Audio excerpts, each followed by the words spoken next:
د جاهلیت په دور کې ډیر زیات خلک داسې وو چې هغه د بدعاتو سره او د رسوماتو سره مخامخ وو.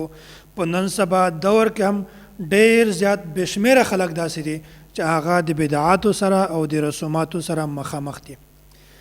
بعضې خلک په دغه میاشت کې د سفر په دغه میاشت کې د نکاح تقریب یا داسې هر د خوښۍ تقریب چې کومه ده د هغې نه پرهیز کوي، هغه نه اټینډ کوي او داسې هر اهم کار د یغ افتتاح او د یغ شروحات شروع کول چې کومه دي هغه هم په دا میاشت کې نه کوي.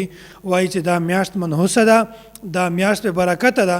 که موږ چېرته په دغه میاشت کې داسې کار وکړو چې هغه د خوښۍ وال وي یا اهم کار افتتاح وکړو، شروع یې وکړو، نو هغه د مونږ کار به بې برکته وي او د مونږ کار به هم منحوس وي.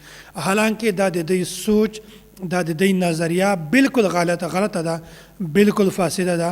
د شریعت د دغه نظریه سره هیڅ تعلق نشته. په کار ده چې خپل دماغ او خپل زړه د داسې خیالاتو نه بالکل پاک کړي. او دا خبره که چیرته په دا میاشت کې نحوست وای نو شریعت به خامخا یو انسان د داسې کار نه منع کولی. خو نکاح دا یو اهم عبادت ده.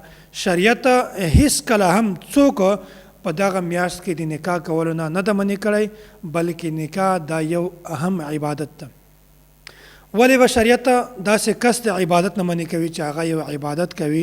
نو داسې رسول اکرم صلی الله علیه وسلم دا ارشاد ده: من رزقه الله امرأة صالحة فقد اعانه على شطر دینه فلیتق الله فی الشطر الثانی. وایي کوم کس ته چې الله تعالی نیکه ښځه ورکړي، بیا د دغه په وجه باندې الله تعالی د دغه کس د نیم دین مدد فرمایي، د نیم دین حفاظت کوي. فلیتق الله فی الشطر الثانی، بیا دته په کار ده چې دا کوم نیم دین باقی د پاتې شوی ده د هغه په باره کې د دی د الله تعالی نه ویریږي. څومره زیات فضیلت رسول اکرم صلی الله علیه وسلم بیان کړی ده. دا یو بل حدیث ته صحیح البخاری کې: من استطاع الباءة فلیتزوج. وایي کوم یو کس چې هغه د حقوق زوجیت د ادا کولو طاقت لري، قدرت لري، فلیتزوج، بیا دته پکار ده چې دی د نکاح وکړي. ځکه فانه اعز للبصر واحسن للفرج، ځکه چې په دې کې د نظر حفاظت هم کیږي او د فرج حفاظت هم کیږي.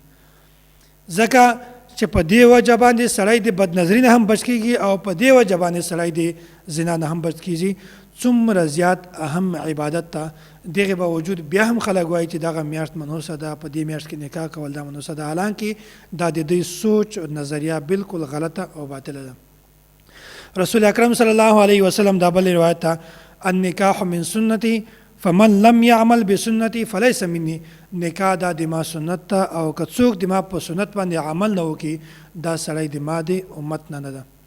دغه یو حدیث چې کومه ده دغه سنن ابن ماجه کې نقل شوی ده. نو دا خبره او دغه نظریه ساتل او دا سوچ ساتل چې په دې میاشت کې نکاح کول یا داسې د اهم کار افتتاح کول، ابتدا کول، دا منحوس کار ده، حالانکه د دغه خبرې د شریعت سره هیڅ تعلق نشته. نکاح هر سړی کولی شي، خو هر میاشت کې کولی شي. و میاشت هم داسې نه ده چې په هغه کې شریعت څوک د دغه عبادت نه منع کړي. الله تعالی دې موږ تاسې ټولو ته د دین سمجھ رانصیب